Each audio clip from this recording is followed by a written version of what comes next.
सबसे पहला आर्टिकल एक बहुत इंपॉर्टेंट आर्टिकल है एग्जामिनेशन के पॉइंट ऑफ व्यू से। इस पर्टिकुलर आर्टिकल को आप लोग जीएस पेपर 3 एग्रीकल्चर से रिलेट कर पाओगे और एग्रीकल्चर को लेकर बहुत सारे क्वेश्चंस हर साल आते हैं क्योंकि एक ये डायनामिक पोर्शन है। जो भी करंट अफेयर के इश्यूज होते हैं उन्हीं से ज़्यादातर क्वेश्चन बनते हुए नजर आते हैं।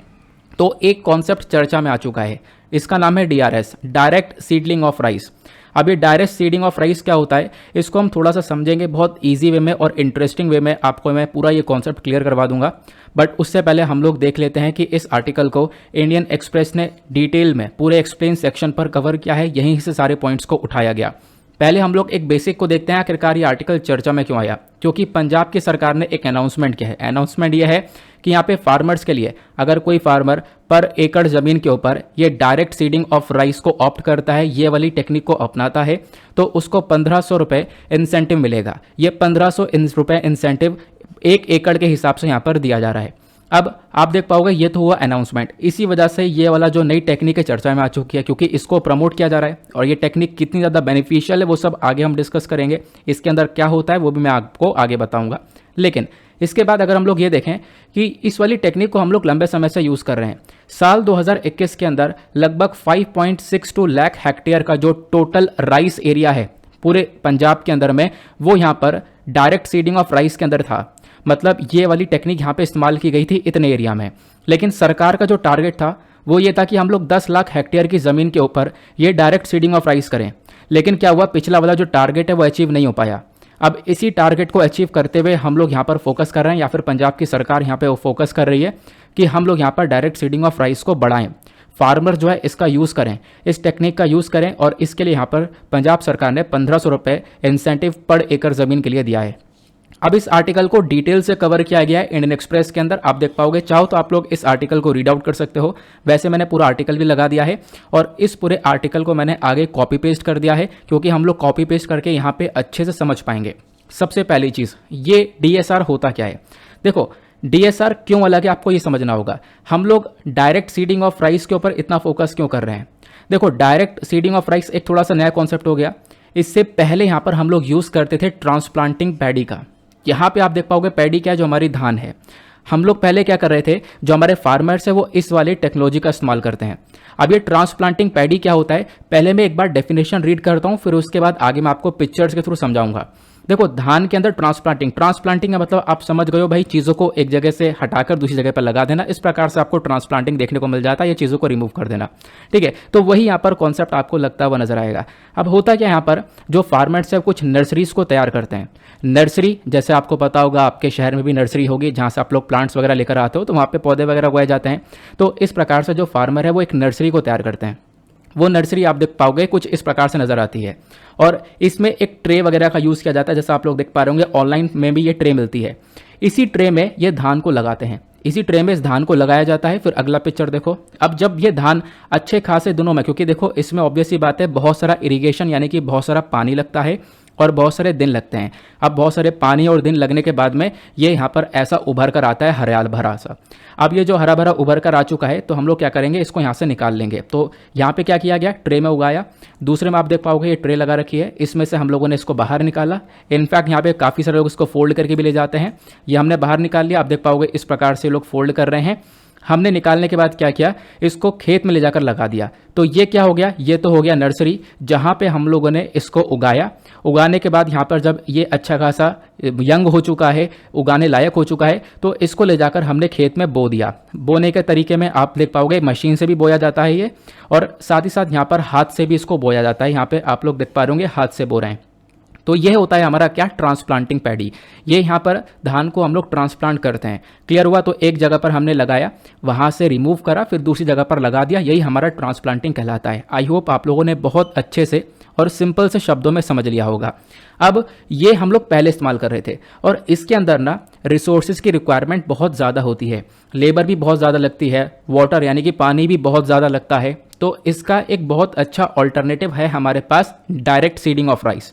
डायरेक्ट सीडिंग ऑफ राइस के अंदर क्या करेंगे, नाम से ही पता चल रहा है कि भाई जो चावल है उसका जो भी बीज है, जब वो बीज अंकुरित हो जाएगा यानी कि प्री जर्मिनेटेड अंकुरित हो जाएगा यानी उगाने लायक होगा, तो हम लोग क्या करेंगे, डायरेक्ट ही उसी बीज को उगा देंगे, बो देंगे और उससे हम लोग को डायरेक्ट वो फसल मिलेगी। ठीक है, तो यहाँ पर हम लोग जो बीज है उसको डायरेक्ट करने वाले हैं। यहाँ पर क्या है, बस खाली ध्यान रखना कौन सा सीड का यूज़ किया जाता है, प्री जर्मिनेटेड सीड का, जिसके अंदर यहाँ पर मतलब अंकुरित वो सीड हो चुका है, उसी को हम लोग यहाँ पर लगाते हैं। कोई भी नर्सरी वगैरह की यहाँ पे ज़रूरत नहीं पड़ती है, आप लोग डायरेक्टली यहाँ पर खेत के अंदर इस पर्टिकुलर सीड को लगाकर क्या कर सकते हो, अपनी फसल को उगा सकते हो। क्लियर हुआ? तो ये होता है हमारा डायरेक्ट सीडलिंग ऑफ राइस। यहाँ पे मैं आपको थोड़ा सा दिखाता हूँ, ये हमारे प्री जर्मिनेटेड सीड्स हैं। ठीक है, इसके अंदर आप देख पाओगे ये वाइट कलर से ये अंकुरित हो चुका है, जिसको हम लोग इंग्लिश में स्प्राउट भी बोलते हैं ना। आपने देखा होगा चने के अंदर, दाल के अंदर हम लोग भिगो देते हैं, फिर मॉर्निंग में स्प्राउट निकल जाता है, वैसे ही आपको यहाँ पर ये देखने को मिल जाएगा सीड के अंदर में। तो ये हो गया प्री जर्मिनेटेड सीड, इसको डायरेक्ट लगाएंगे और इससे हमारी फसल मिलेगी। तो यही वाला सिस्टम के ऊपर फोकस दे रही है आज के टाइम पर पंजाब सरकार। अब क्वेश्चन यह है, ये जो डायरेक्ट सीडिंग ऑफ राइस है इसकी ज़रूरत क्या है? तो सबसे पहली चीज़ यहाँ पर आप लोग देख पाओगे अलग अलग पॉइंट्स में मेंशन किया गया है, लेकिन उससे पहले मैं आपको बता दूं कहीं कहीं पर आपको सीडलिंग लिखा हुआ नजर आ रहा होगा। ठीक है, तो सीडलिंग नहीं है, डायरेक्ट सीडिंग यहाँ पर है। ठीक है, अगर हम लोग बात करें तो इसका एक सबसे ज़्यादा ज़रूरत ये पड़ जाती है कि जब हम लोग यहाँ पे ट्रांसप्लांटेशन वाले सिस्टम को यूज़ करते हैं, ट्रांसप्लांटिंग वाला सिस्टम जो कि मैंने अभी आप लोगों को पहले बताया है। ठीक है, जहाँ पे हम लोग ट्रे का इस्तेमाल कर रहे हैं फिर निकाल रहे हैं, है ना। तो ट्रांसप्लांटिंग वाले सिस्टम में जो पानी होता है उसकी बहुत ज़्यादा आवश्यकता होती है, बहुत सारे पानी का यूज़ किया जाता है। इनफैक्ट आसपास के ट्रे को पूरी तरह से पानी में डुबो दिया जाता है। ठीक है, वहाँ पर आप लोग देख पाओगे पहले 3 सप्ताह के अंदर बहुत ज़्यादा पानी का यूज़ होता है। लेकिन यहाँ पे जो डायरेक्ट सीडिंग ऑफ राइस है इसके अंदर हम देखते हैं जो पहला इरिगेशन होता है, जो पहली सिंचाई होती है वो ज़रूरी होती है 21 दिन के बाद में। ठीक है, तो यहाँ पर सोइंग के अलावा अगर हम लोग बात करें 21 दिन बाद ये आपको सिंचाई की आवश्यकता पड़ती है। अगर यहाँ पर आप लोग ये देखोगे कि हमारे पास डेटा है according to Punjab agriculture department, जो पंजाब का एग्रीकल्चर डिपार्टमेंट है इसने एक डेटा दिया। इन्होंने यहाँ पर ये बोला कि जो पिछले साल का खरीफ सीजन था हमारा 2021-22 का, यहाँ पर जो भी पैडी और बासमती को हमने लगाया, जो भी धान और बासमती चावल जो भी लगाया है हम लोगों ने, वो 31.45 लाख हेक्टेयर्स के अंदर में लगाया था। ठीक है, ये पिछले साल का डेटा है। लेकिन अब ये मैं क्यों डिस्कस कर रहा हूँ, ये इसलिए डिस्कस कर रहा हूँ क्योंकि इसी डेटा को देखते हुए स्टडीज़ कंडक्ट करी गई और स्टडीज़ के थ्रू यहाँ पर यह बताया गया कि लगभग 3600 लीटर्स, यानी ध्यान से सुनना, 3600 से लेकर 4125 लीटर जो पानी होता है इसको यहाँ पर मतलब इसकी ज़रूरत पड़ जाती है 1 किलो राइस को उगाने के लिए। तो अगर आप लोगों को 1 किलो चावल अगर उगाना है तो 3600 से लेकर 4125 लीटर तक के पानी की आवश्यकता पड़ सकती है। और ये चीज़ यहाँ पर डिपेंड करेगी उस पैडी के वैरायटी के ऊपर। ठीक है, यानी वो जो धान की वैरायटी है वो कैसी है, हो सकता है यहाँ पर इससे थोड़ी सी ज़्यादा भी रिक्वायरमेंट पड़ जाए और हो सकता है कि इससे कम रिक्वायरमेंट भी हो। ठीक है, तो इतना जो पानी है वो यहाँ पर बेसिकली लगता है, उसके बाद में हमारे पास जो है ये पूरी तरह से फसल निकल कर आती है। क्लियर हुआ? अब क्वेश्चन यह है कि बिल्कुल सही बात है कि भाई जो हमारा पुराना वाला मेथड है, ठीक है, ये मैंने आपको पानी का जो कंजम्पशन है वो कौन से वाले मेथड में बताया, पुराने वाले मेथड में जो हम लोग ट्रांसप्लांटिंग वगैरह कर रहे हैं। ठीक है, जहाँ पे ट्रे वगैरह का यूज़ हो रहा है, तो हमारा पानी बहुत ज़्यादा लग रहा था, इसी वजह से हम लोगों को ये डायरेक्ट सीडिंग ऑफ राइस की आवश्यकता पड़ जाती है। अब क्वेश्चन यह है कि चलो हम लोग डायरेक्ट सीडिंग ऑफ राइस को अपना लेंगे, लागू कर देंगे, तो अंदाज़ा कितना पानी हम लोग बचा पाएंगे, इसका कोई अंदाज़ा है? तो बिल्कुल यहाँ पर एक और एनालिसिस किया गया है। इस एनालिसिस के अकॉर्डिंग बताया गया जो ये डायरेक्ट सीडिंग राइस की टेक्निक है ये लगभग 15 से 20% तक जो पानी है वो बचा सकती है। और कुछ कुछ केसेस ऐसे निकलेंगे जहाँ पर पानी को 22 से 23% तक भी बचाया जा सकता है। अगर हम लोग यहाँ पर इस वाली टेक्निक का यूज़ करते हैं तो जो 15 से 18 जो इरिगेशन राउंड्स हैं उनकी आवश्यकता पड़ती है।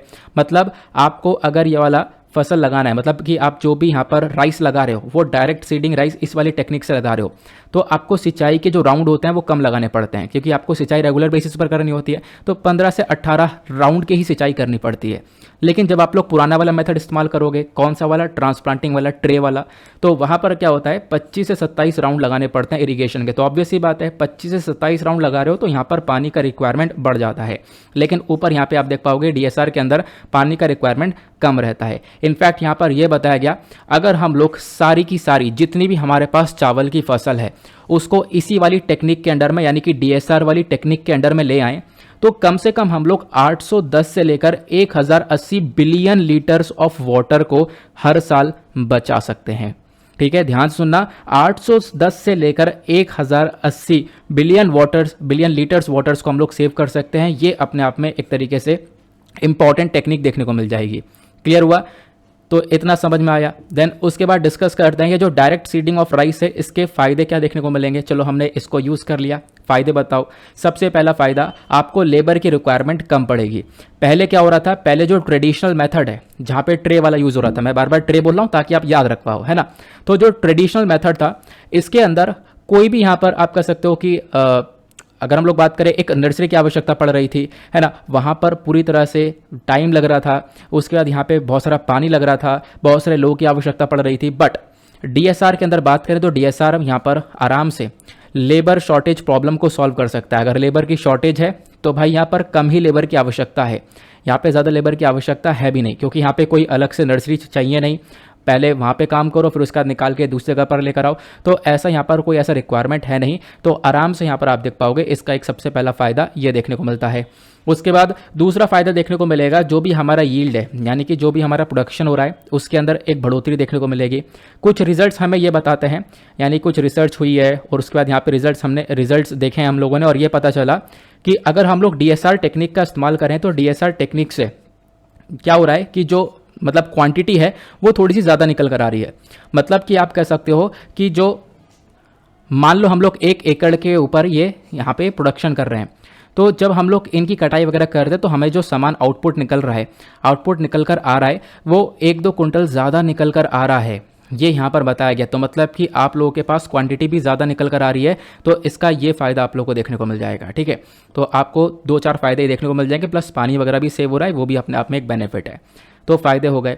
अब जैसा हमें पता है कि हर चीज़ के 2 चीज़ें हैं, मतलब कि हर चीज़ के 2 फेस हैं, एक फ़ायदा एक नुकसान। तो इसके फ़ायदे के साथ साथ नुकसान भी होगा, बिल्कुल।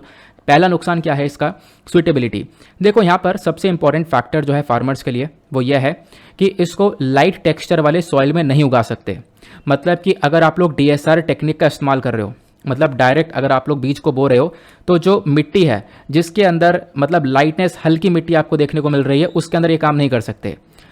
यहाँ पर जो मिट्टी है वो यहाँ पर एक हैवी टेक्सचर वाली होनी चाहिए, हैवी होनी चाहिए, जैसे कि जो हमारी चिकनी मिट्टी होती है, क्ले वाली मिट्टी होती है, ठीक है, उस प्रकार की मिट्टी होनी चाहिए, तब यहाँ पर काम हो पाएगा। तो पहली चीज़, यहाँ पर हर जगह पर या फिर हर फील्ड में इसको आप नहीं लगा सकते। प्लस यहाँ पर एक और रिकमेंडेशन आती है, रिकमेंडेशन ये आती है कि मान लो एक खेत है उसमें आप लोग दूसरी फसल भी लगा रहे हो, कॉटन, मेज़, शुगर केन वगैरह लगा रहे हो, आपने पिछले साल में ये वाली फसल लगाई थी, और अब आप लोग यहाँ पर डायरेक्ट सीडिंग ऑफ राइस का इस्तेमाल करके अगर आप लोग चावल की ग्रोथ करना चाहते हो तो यहाँ पर ये नहीं हो पाएगा। ठीक है, इसको आपको अवॉइड करना होगा, नहीं तो फिर यहाँ पर काफ़ी सारी प्रॉब्लम्स आ जाती हैं। तो ये भी एक रिकमेंडेशन है। साथ ही साथ यहाँ पे बताया गया, फिर देखो एक डिसएडवांटेज ये है, लेज़र और लेवलिंग यहाँ पे ज़रूरी पड़ जाता है। मतलब क्या कि आपने पूरी मतलब बीज वगैरह बो दी है, फिर उसके बाद आपको एकसार करना पड़ेगा, उसको लेज़र और लेवलिंग यहाँ पर उसकी करनी पड़ेगी। तो यहाँ पर आप कह सकते हो ये थोड़ा सा कंपलसरी है, तो ये भी एक डिसएडवांटेज की कैटेगरी के अंदर काउंट किया जाता है। क्लियर हुआ? तो ये सारी इन्फॉर्मेशन मिल गई है। अब हम लोग बात करते हैं कुछ प्रीलिम्स के पॉइंट ऑफ व्यू से इंपॉर्टेंट चीज़ों को, क्योंकि यहाँ पर प्रीलिम्स के पॉइंट ऑफ व्यू से इंपॉर्टेंट है राइस हमारा। हम क्योंकि राइस के बारे में चर्चा कर रहे हैं, क्योंकि राइस को हम लोग डायरेक्ट उगा रहे हैं। अब राइस के बारे में 2-4 बातें हैं जो कि डायरेक्टली पूछी गई हैं पहले भी एग्जामिनेशन में, वो क्वेश्चन भी मैं आपको दिखाऊंगा।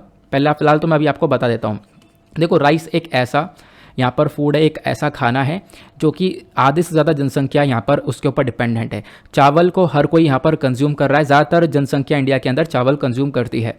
राइस एक खारिफ क्रॉप है, बहुत इंपॉर्टेंट पॉइंट यहाँ पे यही क्वेश्चन बनता है कि ये खारिफ है, जैद है, या ठीक है कैसा राबी है। तो ध्यान रखना, राइस एक खारिफ क्रॉप है। इसके अंदर जब हम लोग इसको उगाते हैं तो हाई टेम्परेचर की रिक्वायरमेंट होती है, लगभग 25 डिग्री से ऊपर का टेम्परेचर चाहिए होता है। प्लस यहाँ पर एक मतलब नमी वगैरह चाहिए होती है। इसके अंदर जो रेनफॉल है वो लगभग 100 सेंटीमीटर से ऊपर की चाहिए होती है, तब जाके हमारे पास एक अच्छा राइस निकल कर आता है। प्लस सदर्न स्टेट्स और वेस्ट बंगाल की अगर हम लोग बात करें तो यहाँ पे जो क्लाइमेटिक कंडीशंस हैं वो यहाँ पर काफ़ी हद तक फेवरेबल देखने को मिलते हैं हमारे राइस की तरफ। ठीक है, तो राइस के लिए ये जगह काफ़ी अच्छी है।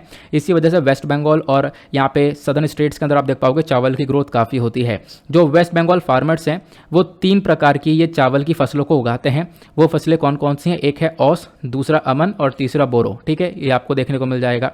अब अगर हम लोग बात करें इंडिया के अंदर जो ज़्यादातर जो फसल की ग्रोथ वगैरह हो रही है वो कहाँ पर हो रही है? देखो, लीडिंग प्रोड्यूसर स्टेट्स के बारे में बात करें, सबसे ज़्यादा प्रोड्यूस करने वाले राज्य कौन कौन से हैं? तो इसमें वेस्ट बंगाल है, उत्तर प्रदेश है और उसके बाद पंजाब है।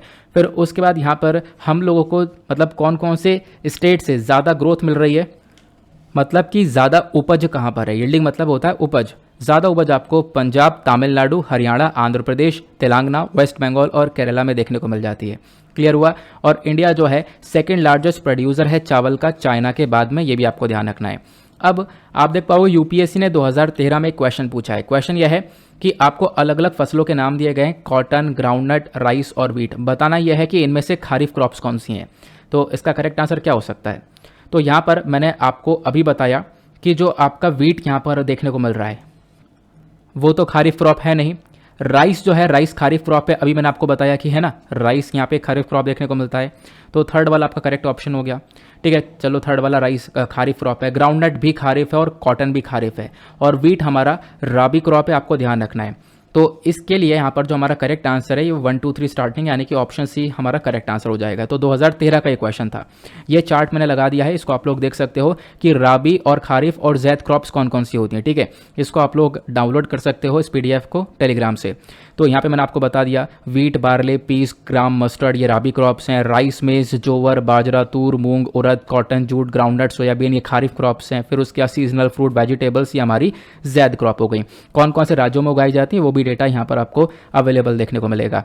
फिर उसके बाद साल 2019 में यूपीएससी ने एक और क्वेश्चन पूछा, बहुत इंटरेस्टिंग सा क्वेश्चन। ये है कि among the following which one is the largest exporter of rice in the world in the last 5 years. तो 2019 के अकॉर्डिंग बताना है कि यहाँ पर 2019 के हिसाब से जो पिछले 5 साल थे उसमें यहाँ पर एक सबसे बड़ा एक्सपोर्टर चावल का कौन है। China, India, Myanmar, Vietnam. तो यहाँ पे करेक्ट आंसर ऑप्शन भी यहाँ पर आपको देखने को मिल जाएगा, हमारा महान भारत इंडिया। ठीक है, तो यहाँ पर ऐसे भी क्वेश्चन बन जाते हैं एक्सपोर्टर और इंपोर्टर को लेकर, तो ध्यान रखना इसके बारे में। बाकी आगे आते हैं नेक्स्ट आर्टिकल पर, लेकिन उससे पहले अभी तक आपने वीडियो के ऊपर जो लाइक का बटन उसको नहीं दबाया तो फटाफट लाइक का बटन दबाकर आप लोग इस वीडियो को सपोर्ट कर सकते हो। एक सपोर्ट चाहिए भी होता है और काफ़ी मोटिवेशन वगैरह भी मिल जाता है।